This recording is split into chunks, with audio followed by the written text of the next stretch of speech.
नमस्कार दोस्तों, आपका स्वागत है। मैं आपके समक्ष मुन्ना कुमार आप लोगों का स्वागत करता हूं। तो आज का चैप्टर बहुत ही महत्वपूर्ण है और अध्याय 4 कर रहे हैं और 4 के साथ कौन सा चैप्टर कर रहे हैं तो इतिहास का है और क्लास 10 का है। और ये किन के लिए सर? तो बिहार पुलिस हो, दरोगा हो या बीपीएससी का एग्ज़ाम दे रहे हैं, यहाँ से 2 से 3 क्वेश्चन हमेशा आते हैं, एकदम फिक्स मानिए कि आते हैं। और पूरा वीडियो अंत तक देखने का प्रयास कीजिएगा और साथ में हो सके तो पेन पेपर लेने का प्रयास कीजिएगा और लिखने का प्रयास कीजिएगा जो मैंने आपको तथ्य बताएंगे। ठीक है, उस तथ्य को आप लिखिएगा तो आपके क्वेश्चन बना कर देखिएगा, सारे क्वेश्चन आपके बन जाएंगे। और 10 क्लास में आप जनरल करते हैं कि ये इतिहास का चैप्टर है और चौथा चैप्टर है। और बिहार पुलिस में आपको 10 का और 9 का ही सिलेबस पढ़ना है जो आपको सिलेबस हमने दे दिया है। अगर आप पहली बार जुड़े हैं हमारे वीडियो से तो आप जो है प्ले लिस्ट में जाइए और हमारा चैनल का नाम है गोल करेक्ट क्लासेस, वहाँ प्ले लिस्ट में जाइएगा तो आपके बिहार पुलिस के सारे लाइन बाय लाइन मैंने 9 क्लास का पूरा ख़त्म करवा दिया है और 10 क्लास का हम लोग चौथा चैप्टर में आ चुके हैं। और 5वां चैप्टर करेंगे, रोज़ एक चैप्टर करते हैं और एक दिन बीच कर देते हैं क्योंकि आपका रिवीजन हो जाए। ठीक है, तो ये रहा एकदम मस्त क्वेश्चन के साथ। पहला क्वेश्चन हम लोग देखते हैं। लिखा है कि वर्नाकुलर प्रेस एक्ट कब पारित हुआ? तो वर्नाकुलर प्रेस एक्ट जो पारित हुआ था ये 1878 ईस्वी में पारित हुआ था, इस बात को ध्यान रखेंगे। लेकिन वर्नाकुलर प्रेस एक्ट को पारित जब हुआ था उस समय भारत के वायसराय कौन था? तो बात करेंगे लॉर्ड लिंटन था। कौन था भैया? लॉर्ड लिंटन, याद रखिएगा लॉर्ड लिंटन ने ही वर्नाकुलर प्रेस एक्ट पारित किया तथा 1879 ईस्वी में एक एक्ट और इन्होंने पारित किया जिसका नाम था आर्म्स एक्ट। का क्या नाम था भैया? Arms act. बिटा कर हम यहाँ पर लिख देते हैं आर्म्स एक्ट पारित किया एक्ट। ठीक है, आर्म्स एक्ट पारित किया। किसने पारित किया था? तो जिसका नाम था लॉर्ड लिंटन। अगर लॉर्ड लिंटन की बात करें, थोड़ी सी आप देख लीजिए, अगर लॉर्ड लिंटन की बात करें थोड़ा सा लिख देते हैं, कोई दिक्कत नहीं होनी चाहिए, पूरा देखिए आप। लॉर्ड लिंटन की बात करें तो इनका कार्यकाल रहा 1876 से लेके 1880 तक इनका कार्यकाल था। तो इस बात को भी आप नोट करते चले जाएंगे। ठीक है, बिना देरी के हम लोग आगे बढ़ जा रहे हैं और ये रहा दूसरा क्वेश्चन। देखिए क्वेश्चन हमने जो बताया वही आ गया कि शस्त्र अधिनियम, जिसे आर्म्स एक्ट बोला जाता है इंग्लिश में और हिंदी में बोला जाता है शस्त्र अधिनियम, यह कब पारित हुआ था? तभी तुरंत बताए हैं कि 1800 कब किया था? 79 में किया गया था। तो ऑप्शन आप डी को देख लीजिएगा। और ये किसने पारित किया था? तो लॉर्ड लिंटन ने। इस बात को ध्यान रखिएगा। आइए बिना देरी के हम लोग आगे बढ़ जाते हैं और ये रहा एकदम सुंदर क्वेश्चन, बहुत ही मस्त क्वेश्चन है, पूरा देखिए और मैं पूरा सोल्यूशन करवाने का प्रयास करूंगा। लिखा है कि गांधी जी दूसरे गोलमेज सम्मेलन में भाग लेने कहाँ गए थे? तो गोलमेज पहले सम्मेलन की बात करते हैं और ये कहाँ गए थे? तो लंदन गए थे। बी ऑप्शन को आप करेक्ट कर लीजिएगा। उससे पहले हम थोड़ी सी जानकारी आप ले लेते हैं। पहले बात करेंगे गोलमेज सम्मेलन की बात करेंगे तो ये 3 बार गोलमेज सम्मेलन हुआ था। पहला हुआ था 1931 में, दूसरा हुआ था 1931 में, ठीक है 1931 में, और तीसरा हुआ था गोलमेज सम्मेलन 1932 में। अगर बात करें कि ये कब हुआ था तो ये पहला जो गोलमेज सम्मेलन हुआ था ये 12 नवंबर 1930 में हुआ था। दूसरा गोलमेज सम्मेलन की बात करेंगे तो ये 7 सितंबर 1931 में हुआ था। और तीसरा गोलमेज सम्मेलन जो बात करेंगे ये कब हुआ था तो ये 17 नवंबर 1932 में हुआ था। और तीनों गोलमेज सम्मेलन जो हुआ था ये ब्रिटेन जानते हैं, ब्रिटेन की राजधानी लंदन में हुई थी। कहाँ हुई थी? लंदन में, याद रखिएगा लंदन में। कहाँ हुई थी? तो भैया लंदन में, यहाँ पर देख लीजिएगा। और ये महात्मा गांधी जो थे ये दूसरे गोलमेज सम्मेलन में सिर्फ भाग लिए थे, इस बात को भी ध्यान रखिएगा। महात्मा गांधी कौन से सम्मेलन में भाग लिए थे? तो द्वितीय गोलमेज सम्मेलन में भाग लिए थे। ना ही प्रथम में लिए थे ना तो तृतीय में लिए थे, दूसरे में भाग लिए थे सिर्फ। इस बात को ध्यान रखिएगा, कोई दिक्कत नहीं होनी चाहिए। और तीनों गोलमेज सम्मेलन में भाग लेने वाले जो व्यक्ति थे जिनका नाम था भीमराव अम्बेडकर, इस बात को आप ध्यान रख सकते हैं। बिना देरी के हम लोग आगे बढ़ जा रहे हैं और पूरा वीडियो को आप देखने का प्रयास कीजिएगा। कोई दिक्कत होगा तो आप कमेंट कर सकते हैं। अगर ज़्यादा बोल रहे हैं तो ज़्यादा, अगर डिस्कशन करा रहे हैं तो आप बता सकते हैं। यहाँ पर लिखा है कि गदर पार्टी की स्थापना 1913 ईस्वी में किसने की थी, मतलब तो ये भी याद रखिएगा कि गदर पार्टी की स्थापना कब हुई थी, तो 1913 ईस्वी में। और ये जो की गई थी, कब की गई थी, तो 15 जुलाई 1913 ईस्वी में गदर पार्टी की स्थापना की गई थी। और कहाँ की गई थी, तो अमेरिका का नाम जानते हैं, तो अमेरिका में की गई थी, इस बात को ध्यान रखिएगा। और किसने किया था, तो लाला हरदयाल ने किया था, इस बात को ध्यान रखिएगा। और लाला हरदयाल कहाँ से संबंधित थे, तो भारत से। भारत में कहाँ से, तो दिल्ली से संबंधित थे, तो लाला हरदयाल ऑप्शन ए को लगा लीजिएगा। लाला हरदयाल ने गदर पार्टी की स्थापना की, कब की थी, तो 1913 ईस्वी में, इस बात को ध्यान रखिएगा। और कहाँ की थी गदर पार्टी की स्थापना, तो अमेरिका में। अमेरिका के जो भारतीय व्यक्ति थे उन्होंने मिलकर इन्होंने गदर पार्टी की स्थापना की। यह गदर पार्टी क्या होता था कि गदर पार्टी जो था भारतीय लोगों को जो अस्त्र शस्त्र होते थे वहाँ पर अपना पैसा इकट्ठा करके इन लोगों को पहुँचाने का कार्य करते थे, इस बात को भी ध्यान रखिएगा। बिना देरी के हम लोग आगे बढ़ जाते हैं। और ये रहा महत्वपूर्ण क्वेश्चन, बहुत ही सुंदर क्वेश्चन है। और लिखा है कि भारत में खिलाफत आंदोलन के नेता कौन थे। यहाँ पर बात करेंगे कि भारत में खिलाफत आंदोलन किसके नेतृत्व में शुरू हुआ था, तो इस बात को याद रखिएगा कि आप शौकत अली और मोहम्मद अली के नेतृत्व में हुआ था। किसके किसके नेतृत्व में, तो आप लिखना चाहते हैं तो लिख लीजिए, शौकत अली, शौकत अली, ठीक है। और एक और थे जिसका नाम था मोहम्मद अली, ठीक है, मोहम्मद, ठीक है, अली। ये दोनों के नेतृत्व में खिलाफत आंदोलन की क्या की गई, शुरू की गई थी। लेकिन बाद में क्या हुआ कि महात्मा गांधी ने नवंबर 1919 में ही क्या किया कि महात्मा गांधी जो नेता थे इन्होंने क्या किया, इसका बागडोर संभाल लिया। किसका, खिलाफत आंदोलन का। ये देख रहे थे कि भाई खिलाफत आंदोलन का अगर बागडोर संभाल लेते हैं तो हमारे अंदर हिंदू भी हो जाएंगे और मुस्लिम, तो जिससे हमारी आज़ादी में बहुत ही अहम भूमिका मिलेगी। और नेता के रूप में कौन उभर के खिलाफत आंदोलन के नेता कौन थे, तो ये हो जाएंगे महात्मा गांधी। ऑप्शन आप ए को लगा लीजिएगा। अगर पूछा जाएगा कि खिलाफत आंदोलन का नेतृत्व करने वाले कौन थे, तो शौकत अली और मोहम्मद अली, इस बात को ध्यान रखिएगा। अगर नेता पूछा जाएगा कि खिलाफत आंदोलन के नेता कौन थे, तो हो जाएंगे महात्मा गांधी। और महात्मा गांधी को जानते हैं कि राष्ट्रीय पिता के रूप में जाना जाता है, इस बात को ध्यान रखिएगा।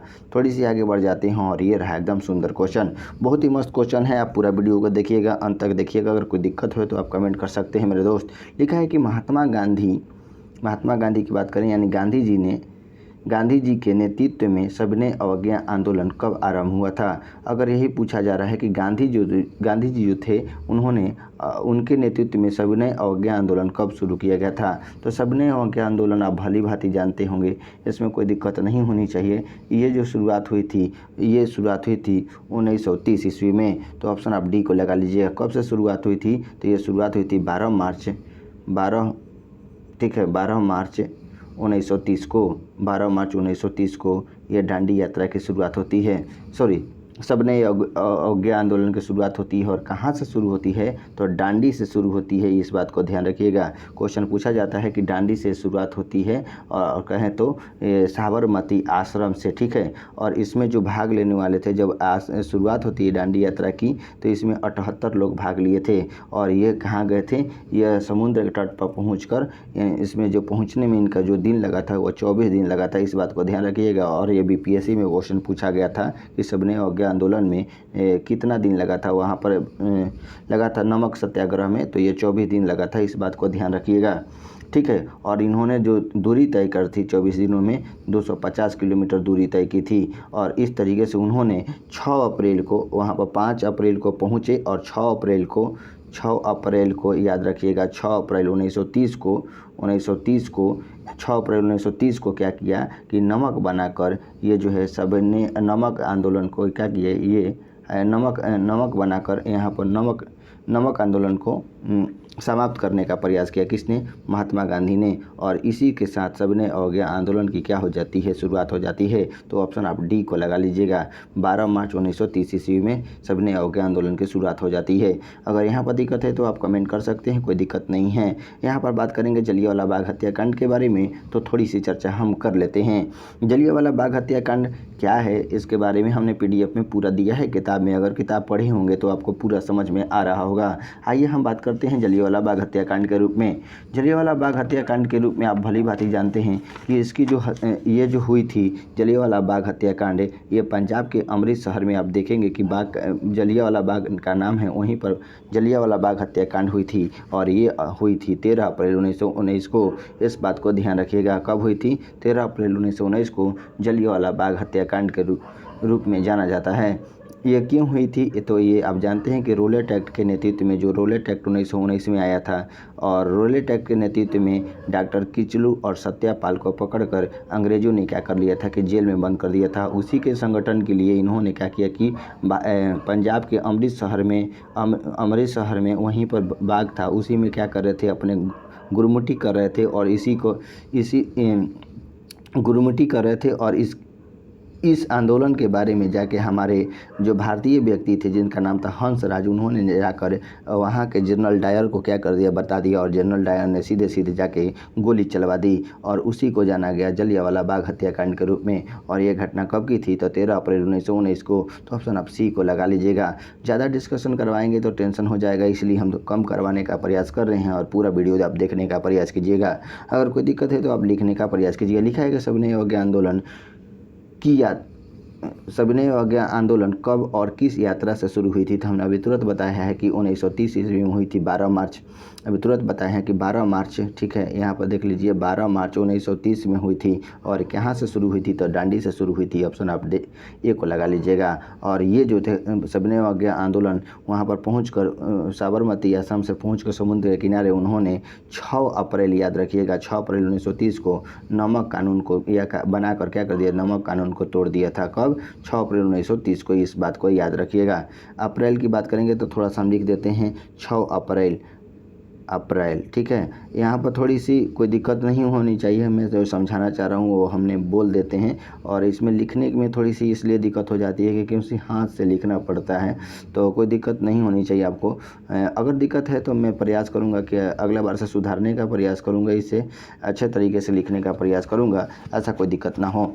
लिखा है कि भारत में खिलाफत आंदोलन कब और किस देश के शासक के समर्थन से शुरू हुआ था? जो खिलाफत आंदोलन की शुरुआत हुई थी भारत में, वह किस देश के शासक से शुरू हुई थी? तो आप जानिएगा कि 1920 में यह शुरू हुई थी और तुर्की के जो शासक थे, और जो तुर्की के शासक जो होते थे, अब पहली बार अब थोड़ा सा जान लीजिएगा कि पहले जो हुआ था तो मुस्लिम के जो हेड हुआ करते थे, जो उत्तराधिकारी होता था, उनको खलीफा बोला जाता था। और खलीफा के पद जो अंग्रेजों ने क्या किया, तुर्की में इसे समाप्त करने का प्रयास किया, हटाने का प्रयास किया। उसी के चलते मुसलमान जो थे भारत में भड़क गए और भारत में खिलाफत आंदोलन की शुरुआत हो जाती है। और उसका नेतृत्व बाद में जाकर हमारे महात्मा गांधी ने की है।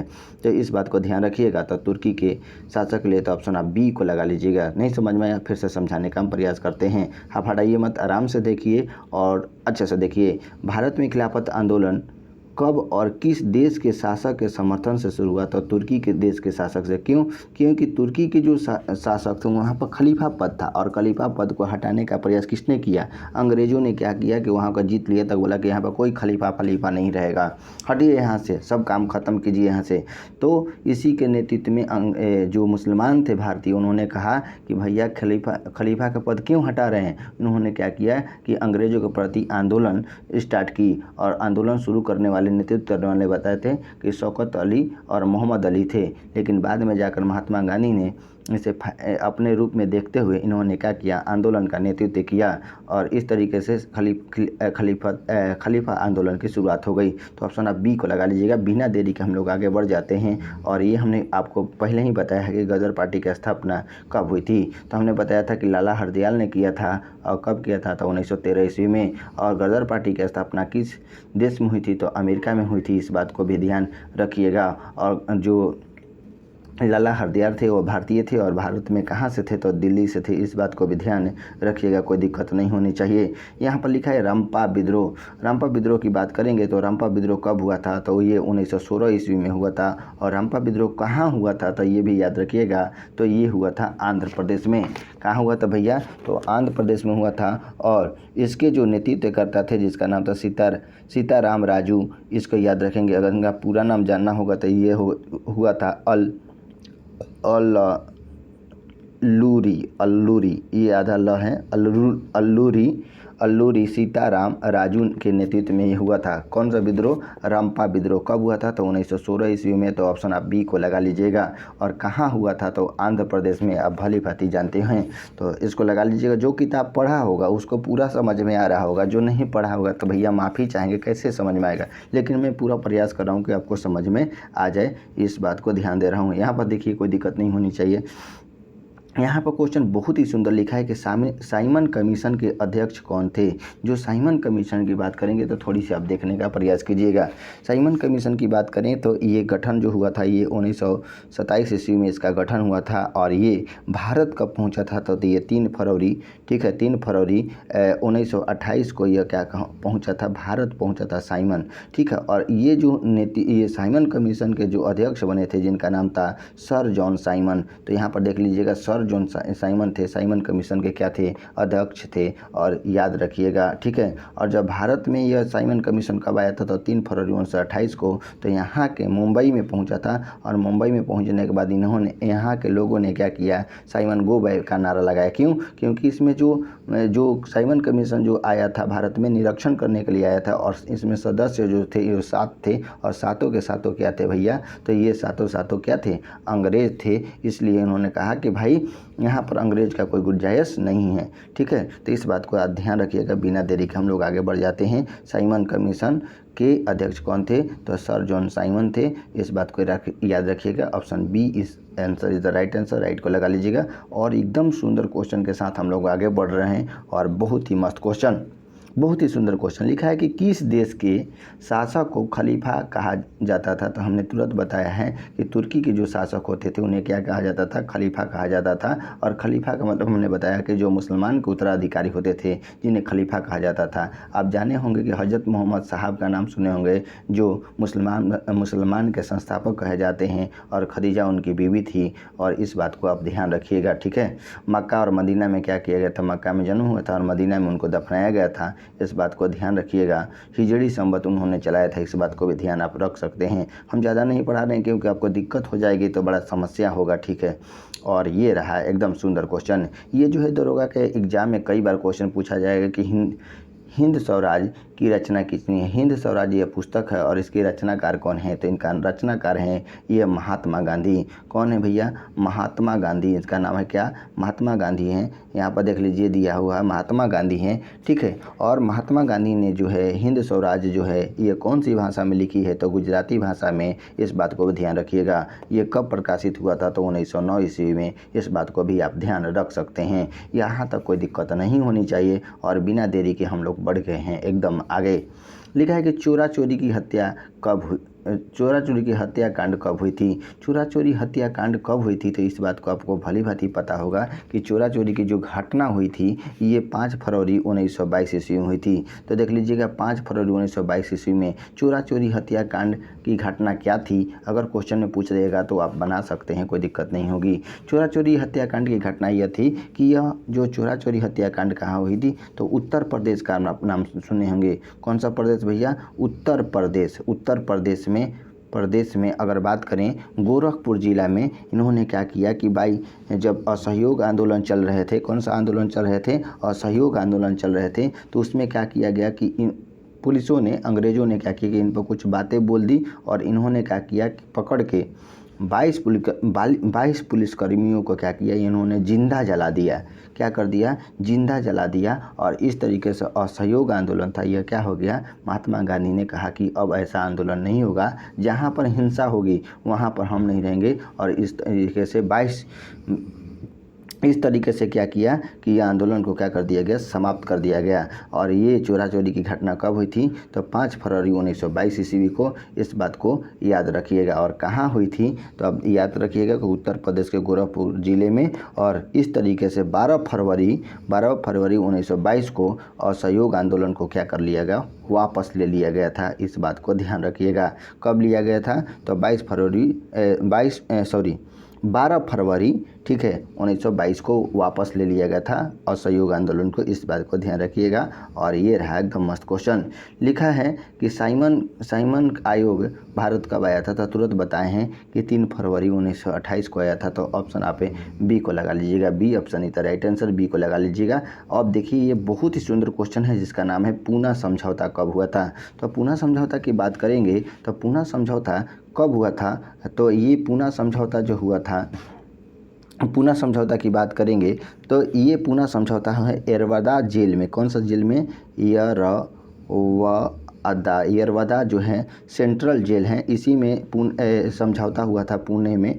पूना समझौता किसके किसके बीच हुआ था, तो ये याद रखिएगा महात्मा गांधी और भीमराव अंबेडकर के बीच हुआ था। क्यों हुआ था, क्योंकि ये भीमराव अंबेडकर जो थे दलितों के लिए एक आरक्षण क्षेत्र जो मांग रहे थे कि भैया हमें आरक्षण क्षेत्र को दे दीजिए, लेकिन महात्मा गांधी ने कहा कि भाई हम आरक्षण क्षेत्र नहीं देंगे, आपको सीट देंगे। आप एक जगह से मान लीजिए भारत है, अब भारत में एक जगह इधर से दे देंगे आरक्षण क्षेत्र, तो इधर अपना राज्य बढ़ जाएगा, भारत टूट जाएगा, जैसे पाकिस्तान टूट गया है उसी तरीके से। तो इन्होंने कहा कि मैं नहीं दूंगा, आपको सीट दे दूंगा, सभी तरीके से आप इस तरीके में भारत में आप कर सकते हैं। तो इसके लिए पूना समझौता हुआ और इस तरीके से भीमराव अम्बेडकर इस बात को मान भी लिए। ठीक है, और ये कब हुआ था, तो अभी तुरंत बताए हैं कि 22 अक्टूबर 1932 में हुआ था। तो इस बात को ध्यान रखिएगा कि पूना समझौता कब हुआ था, तो ये होगा 24 अक्टूबर, 22 अक्टूबर नहीं सॉरी 24 अक्टूबर 1932 में हुआ था। किसके किसके बीच हुआ था, तो महात्मा गांधी और भीमराव अंबेडकर के बीच हुआ था। यहाँ तक कोई दिक्कत है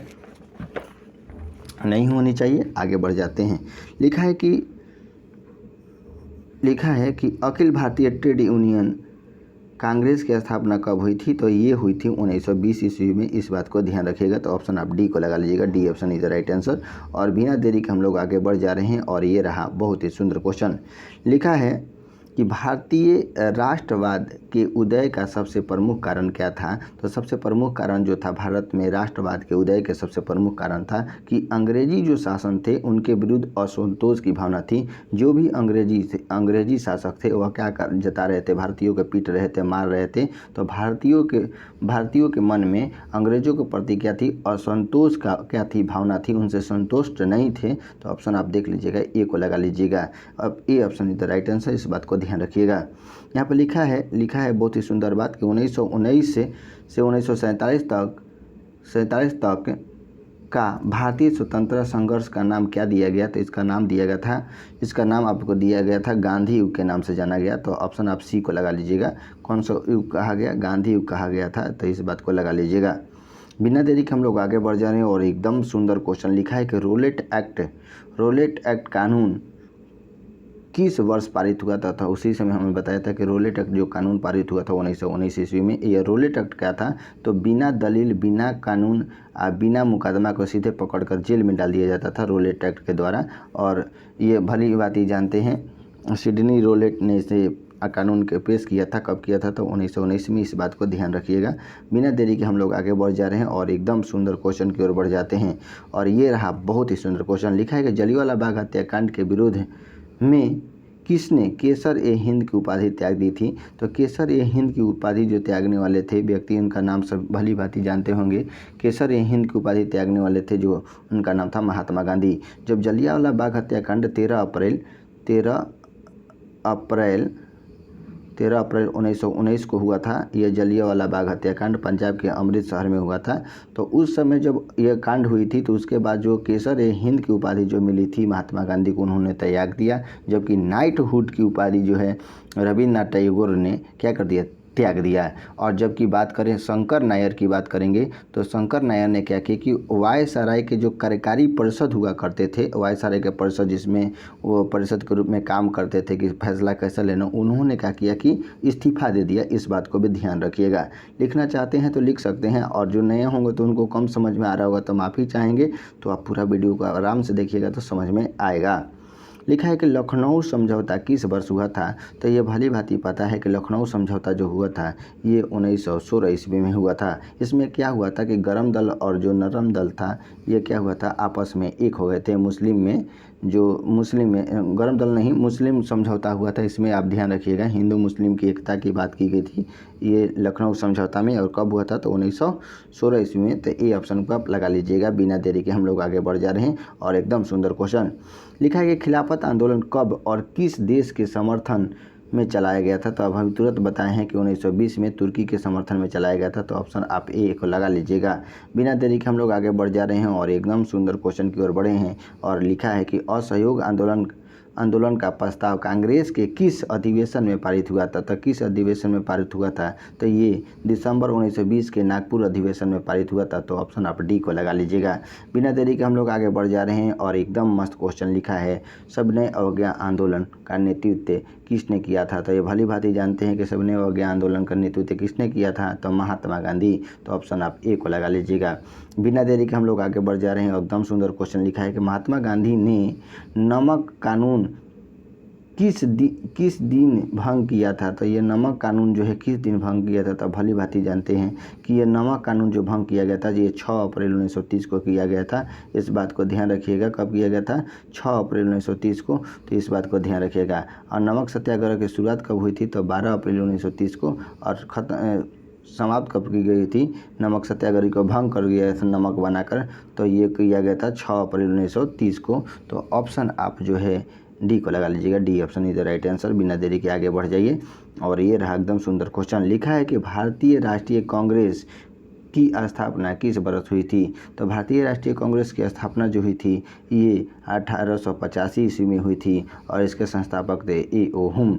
बात समझ में आ रही है। और इसमें जो थे अध्यक्ष के रूप में बंकिम चंद्र बनर्जी बनाए गए थे। इस बात को भी ध्यान रखिएगा, कोई दिक्कत नहीं होनी चाहिए। तो ऑप्शन आप बी को लगा लीजिएगा। B option is the right answer. इस बात को ध्यान रखिए। और एकदम रहा सुंदर क्वेश्चन। क्या क्वेश्चन है भैया? लिखा है कि ऑल इंडिया मुस्लिम लीग की स्थापना कब हुई थी? तो ऑल इंडिया मुस्लिम लीग की स्थापना जो हुई थी 1906 ईस्वी में हुई थी। जो बंगाल विभाजन कब हुआ था? तो 1905 ईस्वी में। इस बात को भी ध्यान रखिएगा, 1905 ईस्वी में। ठीक है, तो इसमें ऑप्शन कौन सा हो जाएगा? तो option C option is the right answer. बिना देरी के हम लोग आगे बढ़ जा रहे हैं। और ये रहा एकदम सुंदर क्वेश्चन लिखा है। लिखा क्या है कि अखिल भारतीय किसान सभा का गठन कहाँ और कब हुआ था? तो अखिल भारतीय किसान सभा का गठन जो हुआ था ये लखनऊ में हुआ था। और कब हुआ था? तो 1936 ईस्वी में हुआ था। तो सी ऑप्शन को आप लगा लीजिएगा। C option is the right answer. यहाँ पर लिखा है कि फॉरवर्ड ब्लॉक की स्थापना किसने की थी? तो सुभाष चंद्र बोस ने की थी फॉरवर्ड ब्लॉक की। तो इस बात को ध्यान रखिएगा। तो सुभाष चंद्र बोस, ऑप्शन सी अपना राइट हो जाएगा। और ये रहा मस्त क्वेश्चन और सुंदर क्वेश्चन लिखा है कि भारतीय कम्युनिस्ट पार्टी की संस्थापना किसने की थी? तो ये किए थे सत्यभक्त ने। तो सत्यभक्त ने किया था। तो ऑप्शन आप डी को लगा लीजिएगा। D option is the right answer. बिना देरी के हम लोग आगे बढ़ जा रहे हैं। और ये रहा 33वां क्वेश्चन। लिखा है कि बिहार समाजवादी दल के संस्थापक कौन थे? तो बिहार समाजवादी दल के जो संस्थापक थे ये थे जयप्रकाश नारायण। कौन थे भैया? तो जयप्रकाश नारायण। इस बात को ध्यान रखिएगा। थोड़ी सी हम बात कर लेते हैं। कौन थे भैया? तो जयप्रकाश नारायण। ऑप्शन आप सी को लगा लीजिएगा। किसको लगा लीजिएगा? C option is the right answer. इसको लगा लीजिएगा। अब देखिए एकदम 34वां क्वेश्चन। 34वां क्वेश्चन में क्या लिखा है कि अलीगढ़ आंदोलन का नेतृत्व किसने किया था? तो अलीगढ़ आंदोलन का नेतृत्व किसने किया था? अलीगढ़ आंदोलन का नेतृत्व तो ये किया था सैयद अहमद खान ने किया था। तो ऑप्शन आप सी को लगा दीजिएगा। C option is the right answer. बिना देरी के आगे बढ़ जाते हैं। और ये रहा 35वां क्वेश्चन। लिखा है कि भारतीय राष्ट्रीय कांग्रेस के प्रथम अध्यक्ष कौन थे? तो बंकिम चंद्र बनर्जी हमने बताया था। और भारतीय राष्ट्रीय कांग्रेस की स्थापना कब हुई थी? तो ये हुई थी 1885 ईस्वी में। और ये कहाँ हुई थी? तो मुंबई, जानबे करते मुंबई के गोकुल दास तेजपाल स्कूल में, विद्यालय में, संस्कृत विद्यालय में यह हुई थी। इस बात को ध्यान रखिएगा। ठीक है, आगे बढ़ जाते हैं। और ये रहा एकदम सुंदर क्वेश्चन। लिखा है कि दांडी यात्रा द्वारा गांधी जी ने कौन सा कानून भंग किया था? तो आपने जाना था कि नमक कानून को भंग किया था। तो ऑप्शन आप बी लगा लीजिएगा। B option is the right answer. देख ही रहे हैं कैसे तरीके से घुमा के क्वेश्चन पूछ लिए जा रहे हैं। लिखा है कि बरदौली सत्याग्रह का नेतृत्व किसने किया था? तो बरदौली सत्याग्रह का नेतृत्व किया था वल्लभ भाई पटेल ने। और इस तरीके से आपका क्वेश्चन क्या हुआ? समाप्त हुआ। अगर कोई डाउट है, अगर कोई दिक्कत है तो आप कमेंट कर सकते हैं और पूछ सकते हैं। और हमारे ग्रुप में होमवर्क सीरीज में अगर जुड़ने के लिए मेरा नंबर है 461850। उस ग्रुप में मैसेज कर कर आप जुड़ सकते हैं। ये 550 हैं, जुड़ सकते हैं। आपको फ्री में ये सारे PDF प्रोवाइड करवा दिए जाएंगे। तो आज के लिए इतना ही, फिर मिलेंगे अगले वीडियो में। कल ही मिलेंगे अगले वीडियो।